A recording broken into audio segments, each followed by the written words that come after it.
The first night it happened, Marcus thought it was stress. He had fallen asleep on his back. The room quiet except for the slow spin of the ceiling fan. At 3:17 a.m., his eyes opened. He couldn't move. Not his arms, not his legs, not even his tongue to call for help. The air felt heavy, like the room had sunk beneath dark water. His chest tightened. A weight pressed down on him, as though invisible hands were holding him in place. And then he saw it. In the corner of his bedroom, where shadow met shadow, something darker began to peel itself away from the wall. It had no face, no features, just the shape of a man carved from absence itself. A silhouette humanoid figure. The shadow man. It didn't walk. Glided. The darkness beneath it stretched and twisted like spilled ink reaching for his bed. He repeated it until the words felt alive.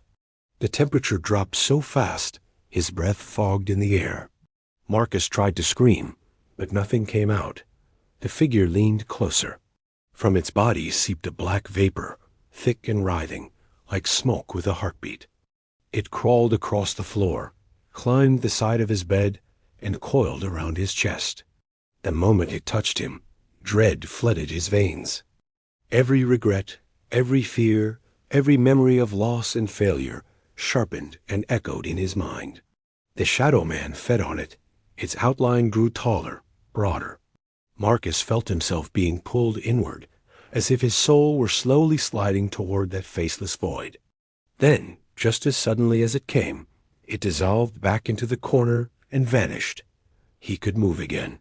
He sat up gasping, drenched in sweat. Sleep paralysis, he told himself. Just a nightmare. But it returned the next night. And the next. Every night at the same hour.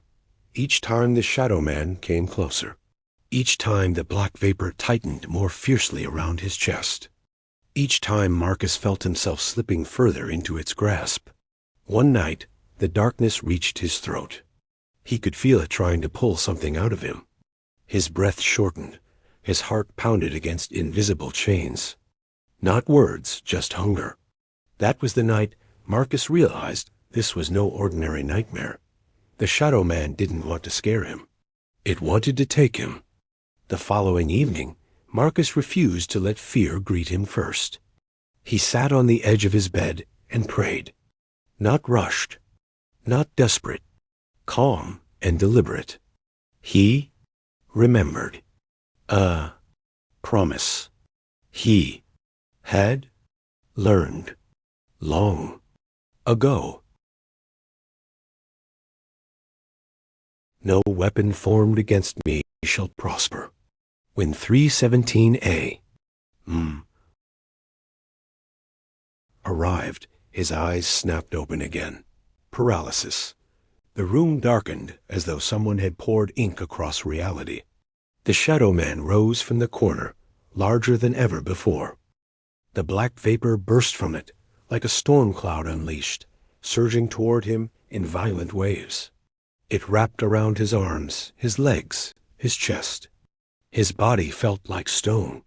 The entity leaned closer, towering above him now, its darkness flickering with unnatural energy. Marcus felt the familiar pull on his soul. But this time, instead of panic, he focused. He spoke in his mind with everything he had left. No weapon formed against me shall prosper. No hand of the devil shall take me. The black vapor tightened, and the shadow man seemed to recoil. Marcus continued, I am covered. I am protected. You have no authority here. A warmth sparked deep inside him. Small at first, like a candle flame in a cavern. Then brighter. The darkness hissed. The black vapor began to unravel. The shadow man lunged, its form stretching unnaturally, trying one last time to smother him in fear. The air vibrated. The walls trembled. Marcus shouted the words aloud with everything in him. I rebuke you in the name of the Lord. The paralysis shattered. Light burst from within him, not blinding but powerful, like sunrise breaking through storm clouds. It expanded outward in a golden wave. When the light touched the shadow man, its form cracked like brittle glass. Not retreating, gone.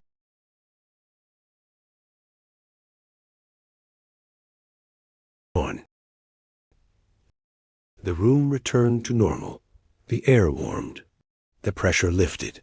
Marcus sat upright, breathing freely. For the first time in weeks, there was no darkness in the corridor, no movement, no whisper. Morning came gently. The air was fresh. The kind that feels newly made. Marcus lifted his face toward the sky, tears in his eyes. The fear that once gripped him had been replaced with something stronger. Faith. And in that faith, he stood unshaken. The shadow man would never return. If you